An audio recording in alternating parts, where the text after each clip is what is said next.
ప్రస్తుతము Pawan Kalyan OG సైన్మా shooting వేగంగా నడుస్తున్నదట. మరోపక్క పవన్ కళ్యాణ్ తేదీలు సరిగ్గా ఆలస్యం కాకుండా కేటాయించేసరికి ఈ సైన్మా షూటింగ్ పనులు శకశక జరగాలి అని పనుల పడ్డారట నిర్వాహకులు. ఇక అంతేనా, దీని గురించి ఒక ఆసక్తికరమైన విషయం ఒకటి బయటపడ్డదంట. ప్రస్తుతం థాయిలాండ్లో షూటింగ్ జరుగుతున్నదంట. ఈ థాయిలాండ్లో పాటల చిత్రీకరిస్తున్నట్లుగా సమాచారం వినబడుతుంది.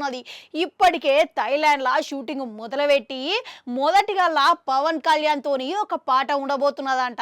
రెండవ పాట గిట్లా థాయిలాండ్లోనే ఉండబోతున్నదంట.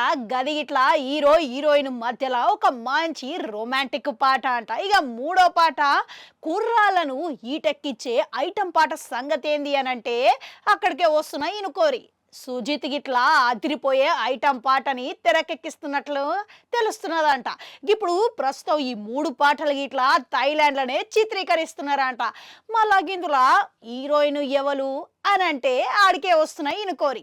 హీరోయిన్ మన నేహా శెట్టి ఆలియాసు రాధిక అక్కనే రంగలకి దించుతున్నాడంట సుజిత్. ఇక ఈ రకంగా మొదటిగా ఐటమ్ పాటనే గడ చిత్రీకరించబోతున్నట్లుగా తెలుస్తున్నదన్నమాట. ఇక రాధిక అక్క ఈ సైన్మాలో ఉన్నది అడుగు పెట్టడం అంటే దీనికి అదనం కలిసి వచ్చిందనే చెప్పుకోవాలి. ఇప్పటికే రాధిక అక్కకు యూత్లో కానీ యువ కుర్రాళ్ళ గుండెల్లో కానీ మంచి ఫాలోయింగ్ ఉన్నది. డీజే టిల్లుతో రాధిక అక్క లెక్క ఒక ఊపేసింది కనుక ఇప్పుడు పవన్ కళ్యాణ్ తోని ఐటమ్ పాట అంటే ఏ విధంగా ఉంటదంటారు? ఇక ఇప్పటి వరకు మన రాధిక అక్క ఐటమ్ పాటలలో నటించలేదు.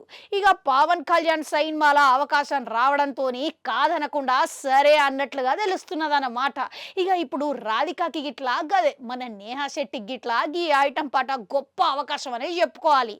గ్యాంగ్స్ ఆఫ్ గోదావరి సైన్మా తర్వాత ఈమెకెళ్ళి ఒక్క సైన్మా గిట్లా సంతకం పెట్టలేదంట. అట్లా చూసుకుంటే పరిశ్రమల కొత్త బామలతోని పోటీ అయితే ఎదుర్కొంటున్నది. ఇప్పుడు పవన్ కళ్యాణ్ సైన్మాల ఆయన పక్కన ఐటమ్ పాటలు నటిస్తున్నదంటే దర్శక నిర్మాతల సూపు మళ్ళా ఈమె వైపు తిరగకుండా అవకాశం అయితే లేకపోలేదు. గట్లా చూసుకుంటే ఇప్పుడు రాధికకు గొప్ప అవకాశం, ఇది బలాన్ని ఇచ్చే అవకాశం అనే చెప్పుకోవాలి. ఇక ఇప్పటికే రాధిక పాత్రల ఒక ఊపేసింది. ఇక మళ్ళీ ఐటమ్ పాటతోని ఇక ఆమె ఇప్పటికే గ్లామరు పాత్రల ముద్ర వేసింది. ఇక థియేటర్లో ఐటమ్ పాట వస్తే ఇక ఏ విధమైన రచ్చ ఉంటుందో మీ వాళ్ళకే వదిలేస్తున్నా. ఇక మీరేమంటారు? కామెంట్లలో కామెంట్ పెట్టుర్రి. అట్లనే అడుగు గంట ఉంటుంది, అది కూడా నొక్కురి, మళ్ళీ వస్తా.